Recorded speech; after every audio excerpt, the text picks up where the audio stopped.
Hey everyone, welcome to the Expat Woman Show. My name is Nyna Caputi. I'm the founder and CEO of the Expat Woman and also the host of the show. Every week, I bring you an expat leader, an influencer, an expert, or a service provider to spill their beans on how they navigate life abroad and give you tips and insights. And today, I'm really excited to have Jovelle Fernandez join me. She was a speaker at our recent the Expat Woman Summit in March 2004, and she has a wealth of knowledge. And I know she's lived in many countries. She's worked in many countries. She has a very impressive bio. I think one of the most qualified guests I've ever had on the show. So, Joel, I'm actually going to have you tell us about your various careers, what you do, because you do so many things. I don't think I'll do justice to it. So, welcome to the Expat Woman Show, and go ahead and introduce yourself. Thanks a lot, Nina. I'm actually honored and humbled to be one of your guests. You really epitomize how it is to be a woman outside of our own countries, right? So thank you so much for this opportunity, and for the listeners and the followers and the viewers of this show. I welcome you all. So I'm Jovelle Fernandez. I would introduce myself as a wife. I'm a mother. I'm a daughter. I'm a sister. I'm a friend. So that's my full time job, right? My part time job is actually, I do a lot of charity work. I'm a physician, so I give my medical services for free to those who really need it most. And since I'm originally from the Philippines, I do those services in the Philippines where I'm originally from. Like what you said, Naina, I lived and worked in 5 countries. I traveled in 50 countries. I'm a healthcare provider. I'm an obstetrician gynecologist with subspecialty in oncology. And I worked in the pharmaceutical industry, have led many individuals from various countries, various cultural backgrounds. So indeed, I'm looking forward to have this, discussion with you, so that at least in my own little way, I can contribute to the women out there, not just women, but also men, how to thrive in this world. Yeah. That's fantastic. My goodness. Did you say you've traveled to 50 countries? Yes, 50. Yes. Wow. Okay. And is this through your medical profession, or is this just as a tourist, or would you mind sharing more? What took you to all these Yes. 50 countries? Yeah. So I didn't count the ones that I toured actually. Those are all job related, work related. Either I I'm invited to give a talk in another country as a panelist or a speaker, because I was invited in the past to be a speaker at the World Health Economic Forum Fourth Industrial Revolution, and also a panelist as well. And when I do a lot of advisory board meetings related to my work, or scientific fora, whereby I present a lot of advancements in the field of research, also related to biotechnology and medical care. Nice. And I can see all those certificates at the back, Oh, Yeah, I'm sure those are all your medical certificates. We have a couple of Facebook from our Facebook group, the Expat Women Facebook group, joining us. And unfortunately, I can't see the name. So if you're joining us live from Facebook, I think you have an option to add your name. I think you have to give StreamYard permission. So I can then address you by your name. But this person said that she certainly knows what it's like to be unwelcomed in her own country. So let's talk about that, Joel, because that is a very interesting topic. So just to recap a little bit about what you said, you're originally from the Philippines. I know you now live in the U.S. So let's talk about you finding belonging in your in the country you first of all moved to. Did you experience discrimination because of your race, the country you come from, maybe your accent, your skin color? I mean, you and I have we might be from different Asian countries, but we both have accents. We both women of color. So I'd love to hear what kind of discrimination did you face when you moved to a new country, and also you spoke about not feeling welcome in your own country. So love for you to shed light, and then we can talk about some tips as well on how to overcome that. Yes, indeed. I kept on nodding my head while you were talking a while ago.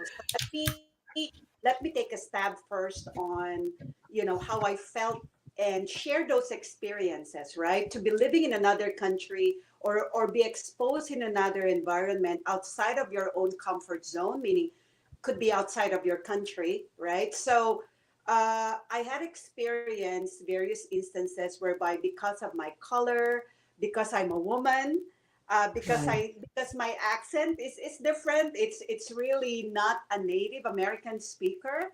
Um, I got several.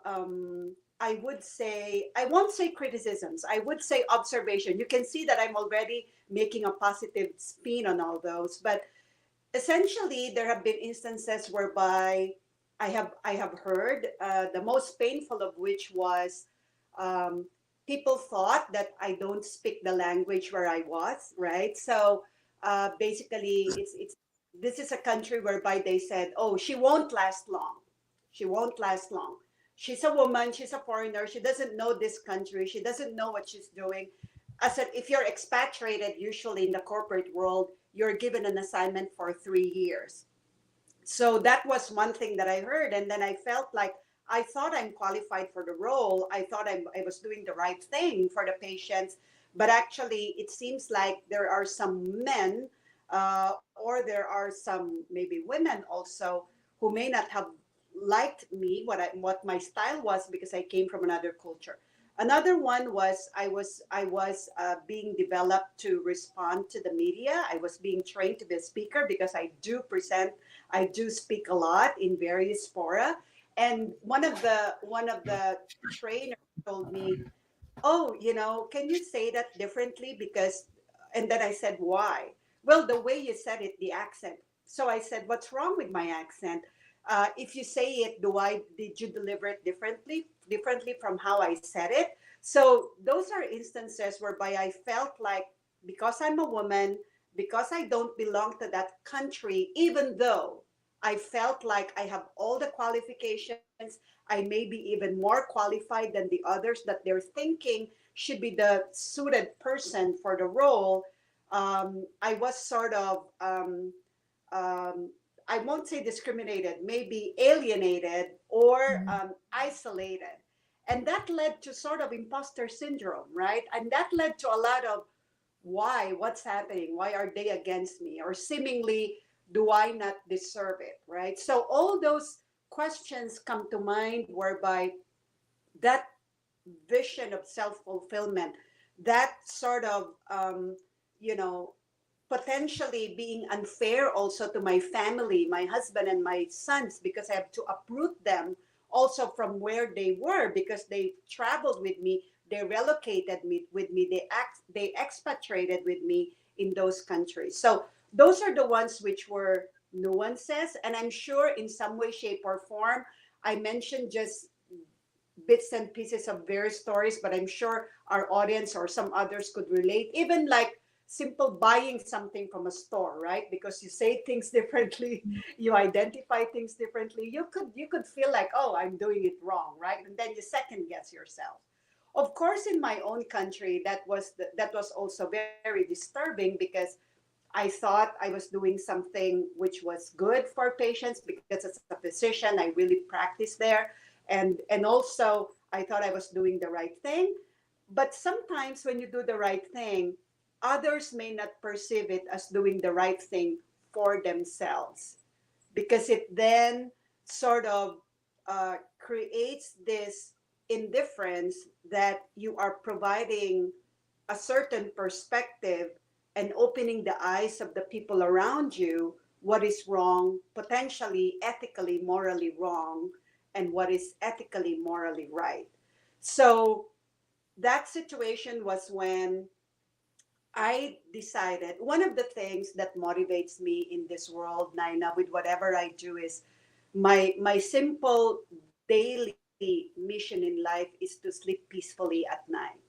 And sleeping peacefully for me means I did the right thing for others. Or I made somebody smile like you, so I can sleep peacefully at night tonight. So essentially, there was one situation whereby I was pushing a corner and I did the right thing. And at the end of the day, it was proven that what I did was right, but it alienated me from those around me that I thought were my friends or I thought were the people that I respected.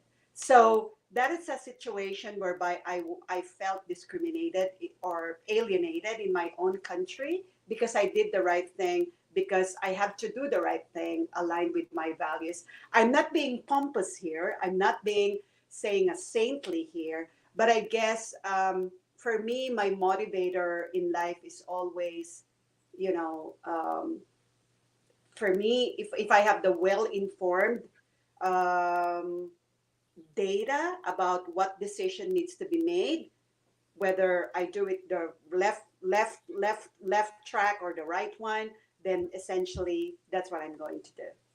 That's awesome. I mean, you shared a lot, and all very. I mean, again, I can totally agree with you on a lot of the stuff that you experience, even though we are in very different careers.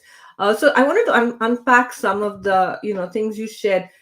First of all, would you mind sharing like which countries you experience this in? Because we have a huge network of expat women, and again, I don't want to every country has pros and cons. That every country is, including the countries you're originally from, right? I mean, if someone I'm from India, and if someone went to India, there would be some things they'd love, but then if they're not Indian, they'd have an accent because you don't speak like the Indians, and then maybe people ask you to repeat stuff, or maybe they might not include you. So I think that feeling of belonging, it's not really the fault of the country, and that's why I like what you said. You're trying to put a positive spin on it, because really it's important for us to find belonging within ourselves and do the right thing and not get sidetracked, even maybe if you do experience alienation. So I just wanted to ask you, like, the country, you mentioned you went there, and then you were, because of your accent, would you mind sharing where this was, and then what did you do besides doing the right thing and trying to sleep peacefully at night? How were you able to get them to accept you? Like, how long did it take? Because they said you wouldn't last long, right? So and you're a medical doctor. I mean, I'm sure it requires so much more effort and time, and to move to another country, because and I'm sure you also have to take exams. And I know in the US, like, if you come from another country and you're a medical doctor, you have to get recertified and do a bunch of different tests and stuff. So, again, so if you don't mind responding to that, I'd love to hear a little more Yes. Oh, about it. yes. And before I go there, Nina, actually on my book, which I'm going to talk about later, I have two chapters about India, and I learned a lot of lessons. Okay, so and basically for the and to your point, it's really our perception or how we interpret things that could lead us to make a decision or take the other way, right? So, like what I said, I'm originally from the Philippines. Now I'm living in the U.S. I'm now basically based in the U.S. And the countries where I also lived and worked included Japan, Singapore, and Belgium. And apart from those, so if I include Philippines, US, Japan, Belgium, and Singapore, I was also educated in the Netherlands and also in the UK. So essentially, based on those experiences, where I felt there was a chapter in my book, which was the most difficult one that I wrote, and the title was She Won't Last Long. And it's actually in Japan. And I was leading a huge organization in the corporate world in Japan. And I used to practice medicine there as well. And that was when I overheard people talking that in another language they thought I don't understand. They didn't know that I practice medicine there. So basically, they said I won't last long. It should have been 3 years, but you know what? I lasted 6 years in that one. So for me, what mattered is I was doing the right thing for others, for the majority, and that is developing women, developing other women providing a different perspective that their lives are not just limited to the confines of their own homes and to bear children and take care of their husbands, but also have a career outside. So basically for me, that was the one that motivated me. Now, with regards to the accent, it was actually in the US. So it is something whereby I also pointed it out in my book, whereby I was being sort of trained, and then somebody pointed out, oh, your accent, the way you said it. So, okay, how should I say it? So essentially, even if I say things and it exactly the same words like the other person said, the way they said it was different, of course, when you hear it. Again, I'm not saying I'm perfect. I'm not saying the right way to say it should be mine or somebody else's. But at the end of the day, I believe that differences are elicit more of our harmony. It should elicit more of our harmony. It should create a better world because of those diversity, right? Right. No, I'm glad you brought up the accent thing because we actually, 2 weeks ago, 3 weeks ago, I had Anne Mackey, who's an American accent coach, on the Expat Woman Show, and it was a very popular discussion because so many of us have experienced accent discrimination, and we were talking about how it's important for companies, no matter where in the world, but I think especially in English-speaking countries, because we're talking about right now my community is mainly English speaking expats. I think they need to train their employees in this whole unconscious bias also with respect to accents, because I especially there's certain countries, if you move to the US or maybe the UK or wherever it's majority are English speaking, if you have certain accents from certain countries, you're considered educated. And if you come, if you have an accent from, especially from an Asian country or maybe South American or Eastern Europe or maybe even some Western European countries, then it's, there's a different kind of bias. And I think that needs to change because you and I have grown up in countries where in India, English is the spoken language. I mean, we have many different languages and dialects, but, education is in English. I'm Christian, so a lot of Christians speak English because, the Bible, the homilies, the masses are all in English. So, in fact, for me, when I came to the US and people said, oh, you have an accent, where are you from? Or they would recognize my Indian accent. It was like all along, I speaking English in India. I never thought I had an accent, right? If someone from the US came here, we'd say, oh, you have an American accent, right? So it's just how it's reversed. But I think I'm hoping through all these discussions, your book and other expats who are shedding light on it, that there's a lot of focus on the accent bias, because I think that's one of the biggest hurdles besides, being from another country and another culture, because, you've had, I mean, amazing experience. You've worked in so many different countries. You would think that people would look beyond the accent or you being from another country and actually celebrate your differences and the expertise and experience you bring from a multicultural, multi-country, doctor. But yeah, so I'm glad you touched upon that. So, and also like what you said, that you focused on how can I add value, and how can I do my job, because I think that's also important, because as we're navigating the new country and feeling like we're not welcome, if we focus on why we're there and how can we kind of empower other people, maybe, or even empower ourselves, maybe those, as you said, bias or alienation or feeling like you don't belong or she won't last year might take a back seat. So yeah, so you did share that. Let's talk about your book, The Expat, because I'm also very curious, because so you have this medical career, you're a doctor, and then you do all these other things. So when in the journey did you decide, I want to write a book?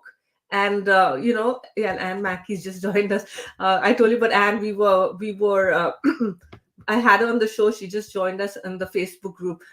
So when did you decide, in those many years that you've lived abroad, which country, and when did you decide to write the book, and what motivated you to write the book? Before we even discuss what's in the book, I'd love to hear that. Yes, of course, Nina. So with all my travels, I'm fond of writing something at the back of each boarding pass. So it was paper boarding passes. anything that was peculiar, whether it's an observation. So it's usually behind at the back of the boarding pass, I write something. So all my travels of my boarding passes are still intact with me. So essentially, with all those experiences, either it could be as special as learning a new language in that country, or it could be eating something uniquely different, or it could be talking to somebody from that country very proud of their origin, or whatever that is. So I anything that for me is unusual or worth remembering, I always write it on a boarding pass. Okay, so essentially, I left the corporate world end of 2021 because I thought that I would like to retire already and concentrate on my charity work. So with my consultancy, many of the individuals who reach out to me the question was very much similar in relation to how do I thrive in the corporate world? How do I accelerate my career? If there is somebody with this behavior, how do I cope with it or something?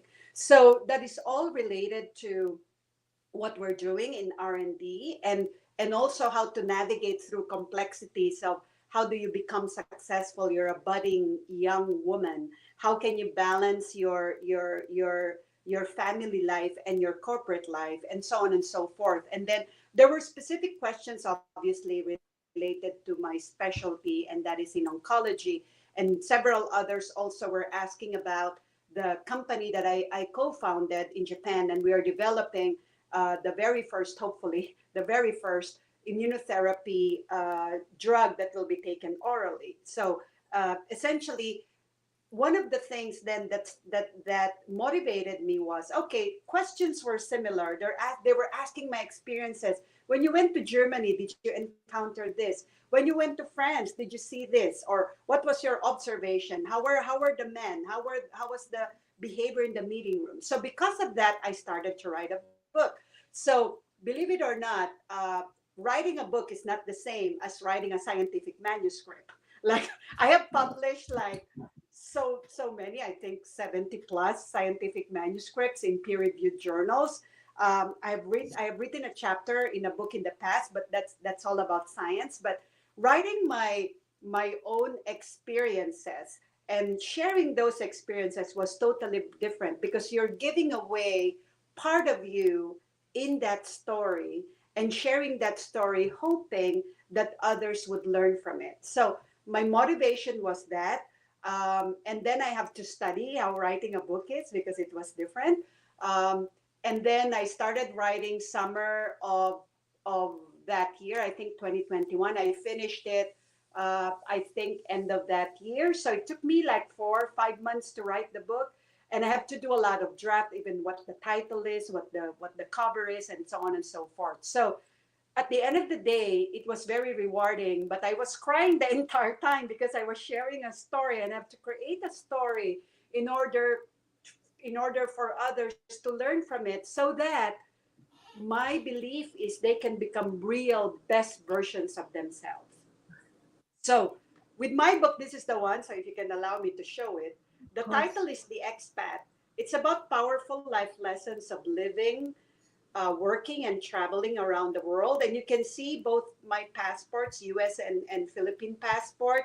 And of course, along with it, with frequent traveling, you get a lot of perks traveling, other airline or hotels, right? So essentially, the message that I have for my book, um, is all about becoming real best versions of yourself by prioritizing what matters most, continuing to define yourself, and the most difficult one, learning to let go. Mm. That I love, and you wrote the book in 6 months. I know it was during COVID, but it's still, if you've never written a book before, so it was you self-taught. You didn't take any of those courses or use a coach. You just wrote the book by yourself. So I studied. I actually had a coach. I had a book coach. So I studied. I had a book coach.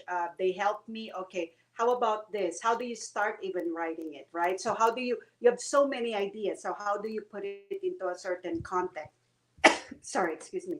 So sorry. So essentially, that's how it was. And it's now. Thank you for the comment.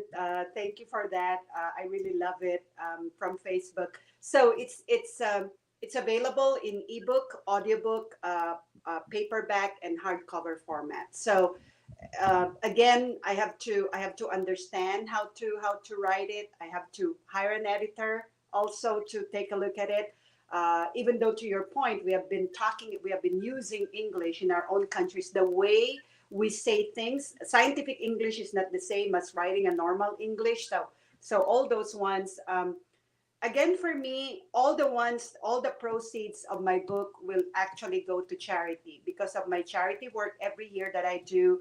I feed hungry children in the Philippines. I distribute grocery bags to the families who may not have anything to eat. I provide my free medical services. In fact, I was just there just last month actually, and I've been doing surgeries until like past 12 midnight because there's a lot of people who really need help. So, and I've been That's providing wonderful. this is great. Yeah.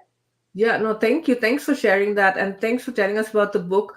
We have you share the links after this in the various platforms it's being streamed in, and when I do turn this live into a podcast, I'll include the link in the show notes. But I'm definitely going to get it too because it just sounds amazing, and I guess it's for anyone who's interested in life abroad. It's not just for medical Ye- expats, right? Yes. Yeah, Yes. yeah, Yes. yeah. No, Exactly. I love the cover. I like what you explained with the cover. That you have your passports. So you are a dual citizen, right? Yes. Yes. Okay, So, very cool. so yeah. So, Nina, to your point, it's available on Amazon, Barnes and Noble. They can check their local bookstores as well.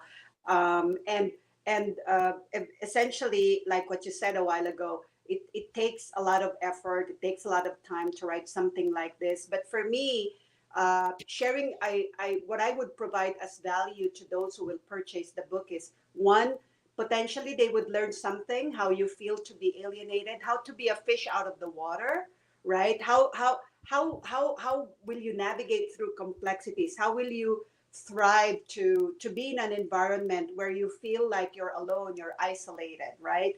And then at the same time, gaining from those experiences, simplified experiences, I also have those the faith included in there, my how I interpreted my role as a mother, because there were instances whereby I prioritized work more than my sons, which was very difficult to admit, but I admitted it there. What was the context behind it?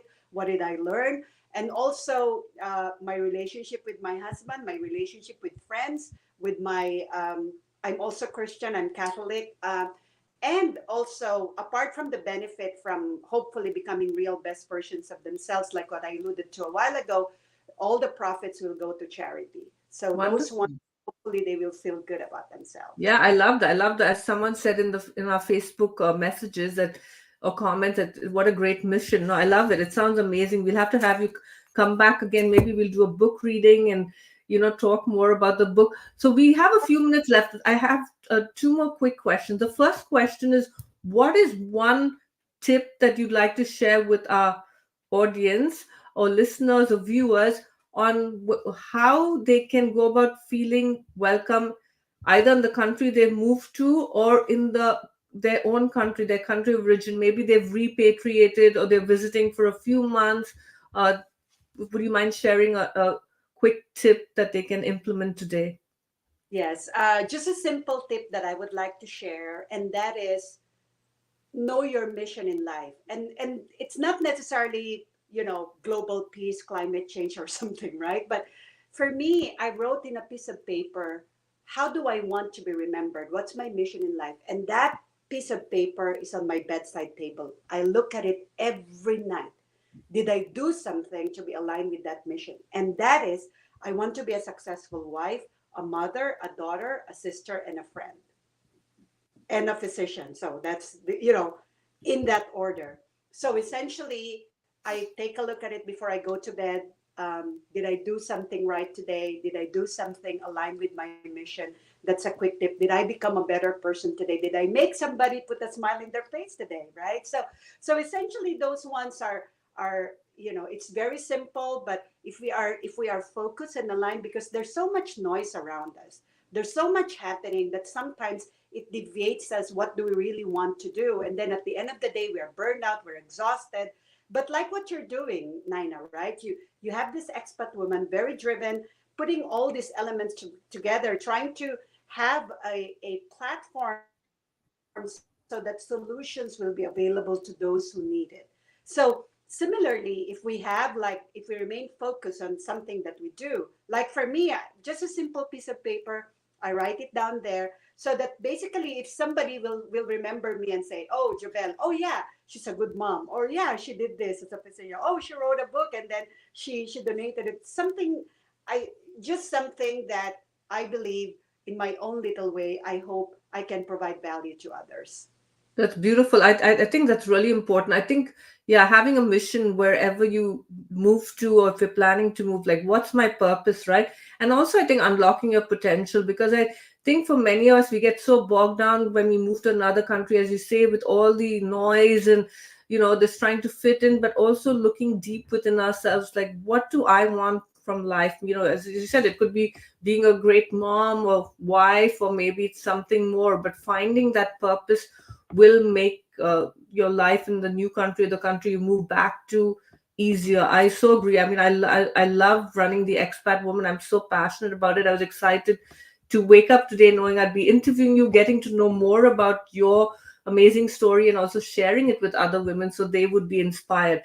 And then my other question is, what is one thing you wished you had known when you first moved abroad, when you first became an expat? I guess the one important thing is really not just to have an open mind and have that dialogue with your children and family, and don't make the decision for them. Because for me, that was applicable to me because I expatriated with my family. For those who will move by themselves, so if they will just go by themselves, maybe greener pasture, or maybe economically, whatever those reasons are, what is important for them is to be part of the community. Look at the community where they can belong, because it's all you should not be isolated. And remember, no one can be isolated. There's always a community waiting for you. There could be individuals like-minded like yourself who could have the same passion about something, right? So find that community so that you can overcome that feeling of isolation and also potential alienation. With family, it is important to have that dialogue and make that decision together. Because for me, it was late when I realized that I thought my kids would actually be more comfortable if they moved to another country with me, but I didn't realize that they too have to go through that hurdle of navigating through another culture, another environment, another language. Beautiful. I love that. Thank you so much. And how can people find you and connect with you? I know you spoke about the book. You're going to share the links in the comments of all these live streams, but is there anything else they can do to connect with you? Yeah, so basically, I have my own author website. So that's my name, Jovelle Fernandez, all small letters, Jovelle Fernandez authorchannel.co. So that's my name here that they can see. That author, authorchannel.co. They can also find me on LinkedIn. I also have Facebook and Instagram, and of course also through the expat women, right? I belong to that group, so they can also connect with me there. And of course, my email, jovelle.fernandez@dr.com. Wonderful. Thank you so much, Joelle. And you spoke about finding community. Just for everyone who's watching, I have opened the membership. I have a private membership for expat women, and I've actually opened it for founding members. So I'll also share the link in the comments if anyone is looking to be in a more, in an inner circle for the expat women. So thank you all for watching. And thank you again, Joelle. This was such a pleasure having you on the show and getting to know more about your amazing story, and appreciate all the tips you shared. And yeah, and I see people say great discussion, have a beautiful day, one of our comments. And yeah, I will see everyone next week. I'll be doing another interview with another expat woman. I do it every Tuesday at 9 a.m. PST. All right, bye. Thanks. Bye. Thanks a lot. Take You too. care.